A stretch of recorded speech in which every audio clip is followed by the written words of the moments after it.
Membersihkan hati adalah sunnah Nabi dan menjadikan sebab kita berkumpul dengan Nabi. Nanti di surga indah dengan Rasulullah.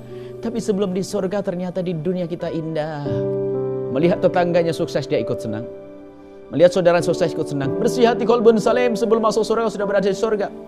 Ketemu dengan si A, si B, si C, Masya Allah enak. Akan tapi nasib buruk seorang hamba yang hatinya kotor, dikuasai dan dengki dan benci, sehingga yang didengki pun bukan orang lain, kadang saudaranya pun dibenci dan didengki, sehingga muncullah manusia perebut waris, dan dia adalah manusia terseksa di dunia sebelum di akhirat.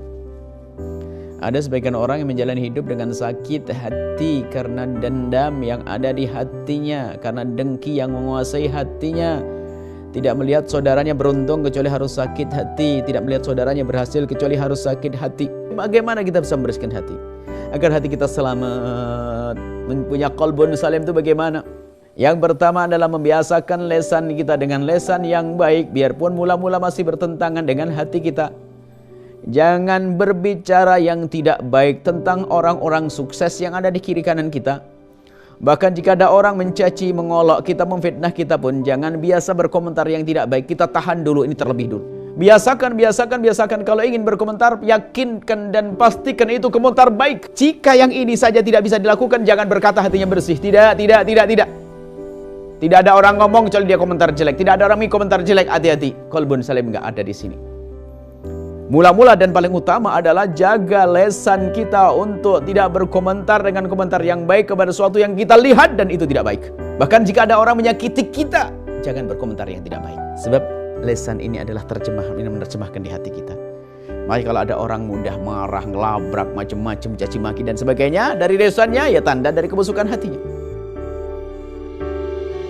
Kemudian setelah itu apa?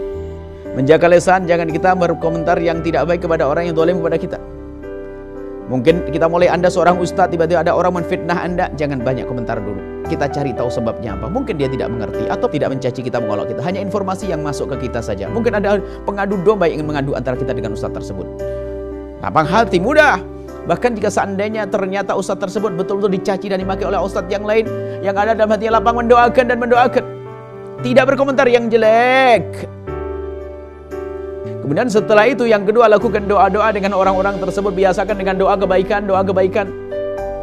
Mendoakan, ya Allah, orang itu telah bermasalah denganku, berikan kepadanya segala kebaikan. Ya Allah. Mendoakan dengan doa yang baik. Yang ketiga adalah sebisa mungkin Anda menyisihkan apapun hadiah kepadanya. Maka mari kita semuanya menjadi orang yang punya qalbun salim.